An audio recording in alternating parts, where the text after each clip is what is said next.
Handphone turun dikit.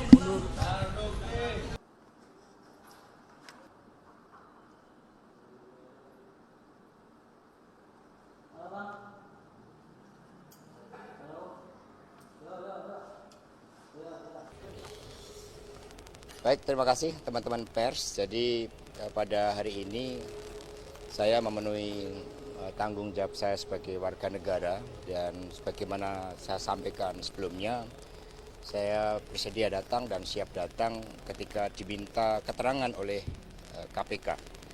Karena itulah hari ini saya diminta keterangan sebagai saksi terhadap dugaan tindak pidana korupsi yang dilakukan oleh mantan komisioner KPU.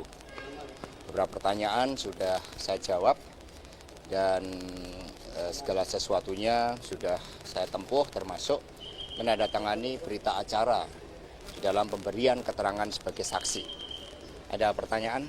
Ada pertanyaan Pak yang diajukan Pak tadi Pak. Secara garis besar Pak. Apa aja? Ya, kalau pemeriksaan ini kan nanti garis besarnya dari pihak KPK yang akan menyampaikan, karena terkait dengan materi yang masih dalam proses untuk penegakan hukum tersebut. Kami percayakan seluruhnya. Jadi ada sekitar 24 pertanyaan termasuk biodata. Ada pertanyaan terkait Pak Harun Pak? Ya, ada pertanyaan. Saya jelaskan seluruh aspek kronologisnya. Aspek kronologis mengapa partai mengambil keputusan terkait dengan pemindahan suara almarhum Bapak Nasaruddin Kemas, karena itu adalah sebagai bagian dari kedaulatan partai politik dan ada presidennya untuk itu. Almarhum Sutradara Ginting juga meninggal dan kami limpahkan suaranya kepada kader yang menurut partai terbaik. Jadi kami juga memberikan keterangan terkait dengan hal tersebut. Mengapa Saudara Harun, kami juga berikan keterangan karena yang bersangkutan punya latar belakang yang baik. Sedikit dari orang Indonesia yang menerima beasiswa dari Ratu Inggris dan memiliki kompetensi di dalam international economic law. Pak, saat ini kan memiliki suara yang lebih sedikit dibandingkan Rizky Aprilia. Ya, sama dulu ketika Bapak Sutradara Ginting digantikan oleh Pak Irwansyah juga memiliki suara yang lebih sedikit. Di situ ada pertimbangan strategis dari partai. Kalau Pak DP tahu Pak sekarang posisi Harun di mana? Saya tidak tahu. Apakah menghimbau untuk menyerahkan diri? Ya, tim hukum kami menghimbau untuk bersikap kooperatif, tidak perlu takut, ya, karena dari seluruh konstruksi hukum yang dilakukan oleh tim hukum kami, beliau menjadi korban atas tindak penyalahgunaan kekuasaan itu. Karena ini pada dasarnya persoalannya sederhana. Dan partai melakukan itu terkait dengan proses penetapan calon terpilih, di mana melalui keputusan Mahkamah Agung dan fatwa MA, Saudara Harun memiliki hak untuk dinyatakan sebagai calon anggota legislatif terpilih setelah pelaksanaan keputusan MA dan MK tersebut. Hanya hak ini ada pihak yang menghalang-halangi. Pada prosesnya itu ada suap yang dilakukan Pak.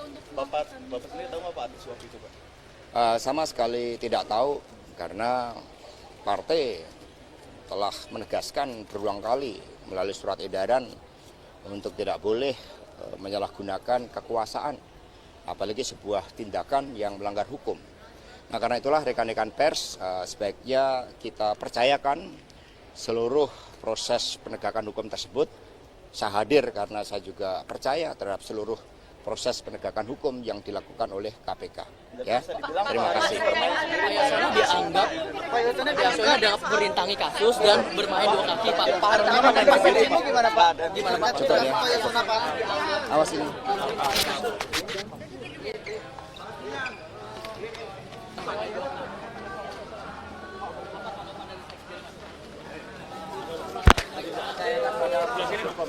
Pak, berarti Pak kalau berarti Pak Harun ini Pak bermain sendiri Pak. Kalau misalkan Bapak tidak tahu karena Bapak Dicabut dulu.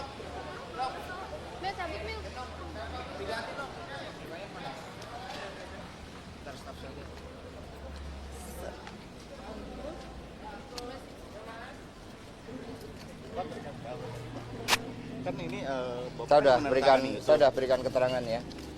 Nanti tinggal nunggu penjelasan yang lain. Berarti Pak Harun itu bermain sendiri Pak, bisa dibilang seperti itu dalam suap ini. Ya, Tidak ada. cukup saya sudah berikan.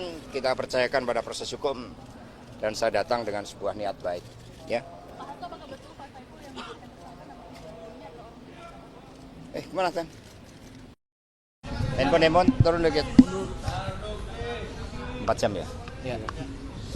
Baik, terima kasih rekan-rekan pers atas kesabarannya. Jadi saya datang ke KPK ini dengan niat baik sebagai seorang warga negara yang juga taat pada hukum. Saya di dalam ruangan yang sangat dingin hampir sekitar 4 jam dan bersama penyidik face to face itu paling lama 1,5 jam. Sisanya ditinggal kedinginan. Dan kemudian pemeriksaan saya belum masuk materi pokok perkara karena di tengah-tengah itu kemudian staf saya yang namanya Kusnadi itu dipanggil katanya untuk bertemu dengan saya, tetapi kemudian tasnya dan handphonenya atas nama saya itu disita.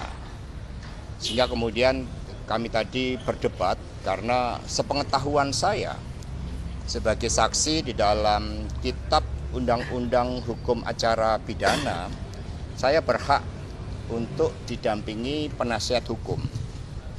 Dan kemudian akhirnya ya saya memutuskan bahwa pemeriksaan nantinya untuk dilanjutkan pada kesempatan lain.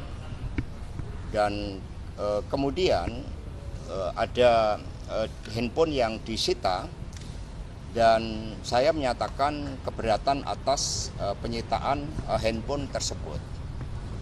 Ya karena segala sesuatunya harus didasarkan sesuai dengan hukum acara pidana. Karena ini sudah suatu bentuk tindakan yang pro justisia. Sehingga hak untuk didampingi penasihat hukum itu seharusnya dipenuhi oleh mereka yang menegakkan hukum.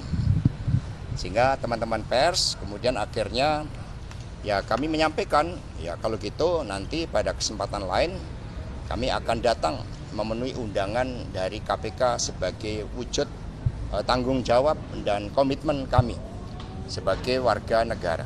Terima kasih. Mas, apa informasinya bahwa mungkin dari penasihat hukum dulu, silakan.